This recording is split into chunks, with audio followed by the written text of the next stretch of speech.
question d'immigration, à mon avis, elle vaut la peine d'être traitée. Je voulais aborder ce sujet-là avec toi. Alors, les mouvements de population ont deux liens avec le sujet que je traite. Le premier lien, c'est qu'ils sont possibles à large échelle et dans un laps de temps relativement bref parce qu'on a beaucoup d'énergie.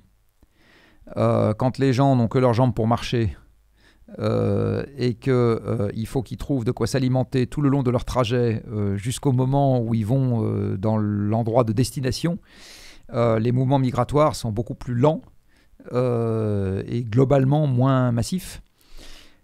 Donc il y a un premier sujet, un premier lien avec le problème. Il y a un deuxième lien qui est que la migration en général, elle se fait jamais de gaieté de cœur. Parce qu'à l'inverse, la Suisse a aussi connu dans l'autre sens des commerçants par exemple, des gens qui allaient loin pour gagner leur croûte, parce que dans la montagne ils n'arrivaient pas à vivre et donc ils étaient obligés d'aller faire autre chose ailleurs, tout partie du temps. Et même une partie était obligée d'aller se battre pour le Vatican.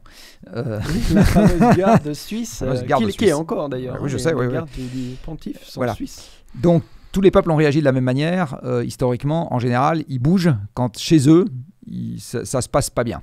Où ils bougent préférentiellement quand chez eux ça se passe pas bien, au moins en différentiel avec ailleurs où ça pourrait se passer mieux. Oui, bon. En général ça se passe pas bien aussi parce qu'on va voler leurs ressources ou qu'on va... Peu importe, ça. Ils n'ont pas de quoi manger.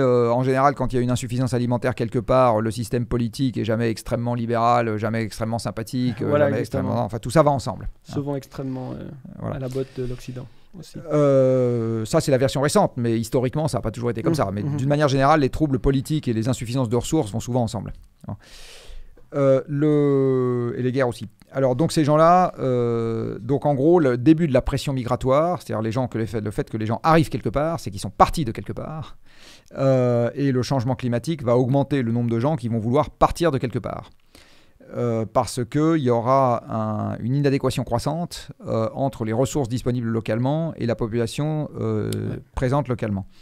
Il y a un troisième point qu'il ne faut pas évacuer, qui est la question démographique. Il est évident que les pays à croissance démographique rapide, donc la bonne question à ce moment, c'est pas est-ce qu'ils ont tort ou raison, c'est est-ce que moi, en tant que pays occidental, je peux y faire quelque chose dans le respect des droits fondamentaux humains. Et la réponse est quand même oui. Je vais citer 3 exemples après. C'est les pays qui ont à la fois une croissance démographique rapide et une insuffisance de ressources pour gérer cette croissance démographique, c'est-à-dire il n'y a pas assez à bouffer, etc. C'est des pays potentiels d'émigration, alors pas nécessairement très loin. L'essentiel des gens, ils émigreront jamais pour venir jusqu'en Suisse. Ils vont commencer par immigrer chez les voisins, qui peuvent être asiatiques, africains, etc. Mais quand il s'agit du Proche-Orient, les voisins, ça peut être européen. Ou quand il s'agit du Maghreb, les voisins, ça peut être européen. Ces gens-là, ils ne sont pas plus diaboliques que nous, pas moins. Ils font comme tous les êtres humains de la Terre, c'est-à-dire ils cherchent à assurer leur subsistance et celle de leurs proches. Et donc, pour eux, l'arbitrage, c'est j'émigre. Alors, évidemment, ça ne fait pas toujours les affaires des gens chez qui ils vont. Des fois oui, des fois non. Donc la Suisse est très contente d'avoir des frontaliers dans un certain nombre de secteurs. Depuis toujours, les Italiens, les Portugais construisent la Suisse littéralement. Voilà, exactement comme la France, une partie de la France a été construite par les Espagnols, les Portugais et les Algériens. Enfin bon, voilà. Donc il y a un rapport toujours très ambivalent des pays à l'immigration. Il y a les bons et les mauvais. On entend ça. Ça dépend des périodes, ça dépend des nationalités, ça dépend de la facilité à s'intégrer culturellement. C'est évidemment beaucoup plus facile dans un pays comme la Suisse d'intégrer des judéo-chrétiens que d'intégrer des gens qui ne sont pas de cette culture. Enfin voilà, c'est ni diabolique ni angélique de dire ça. Je veux dire, c'est la vie voilà. Quand il y a un peu de diversité qui arrive, ça s'intègre facilement. Quand c'est la diversité qui domine, c'est beaucoup plus compliqué. C'est toujours été comme ça. Bon. C'est beaucoup plus facile d'intégrer des gens quand l'économie est en croissance rapide. Donc les Américains, ils ont intégré sans aucun problème des Irlandais, des Italiens, des Polonais, des Français, des Allemands, etc.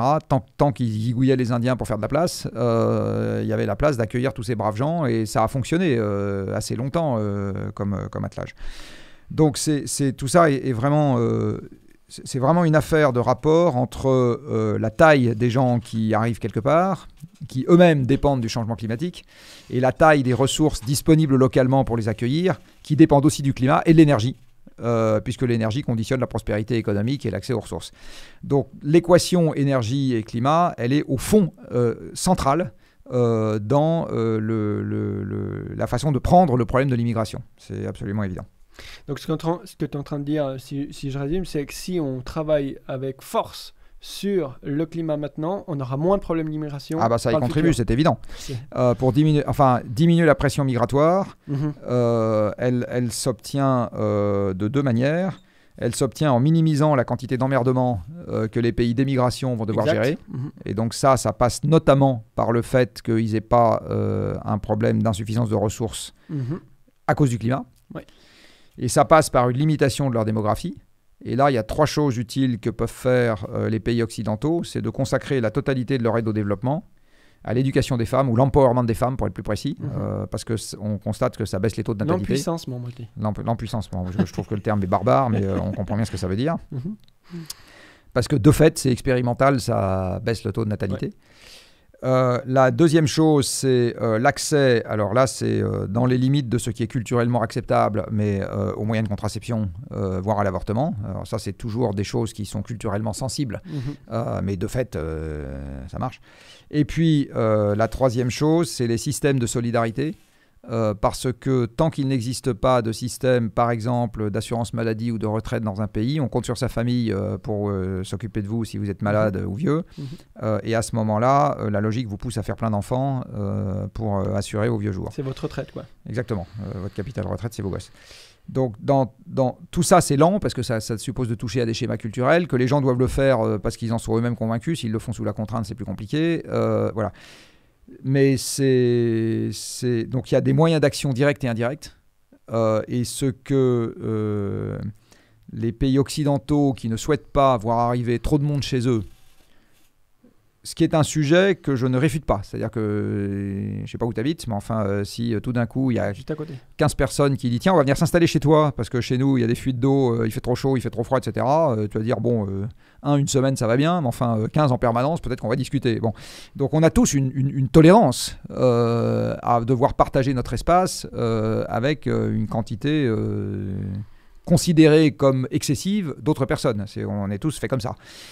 Ce que moi je trouve désagréable dans ce genre de débat, c'est quand on commence à mettre un système de valeurs entre soi et les autres, et on considère que soit on est mieux que les autres et que les autres ils sont moins bien. En fait, on est tous pareils. On a tous la même hiérarchie des préférences, sa peau avant celle des autres, etc. On est exactement tous pareils. Donc les gens qui viennent chez nous ne sont pas plus malfaisants que les gens qui les accueillent. Ils sont faits pareil et ils ont les mêmes schémas mentaux. Et la deuxième chose, que ça ne s'exprime pas culturellement de la même manière, mais c'est exactement les mêmes schémas mentaux.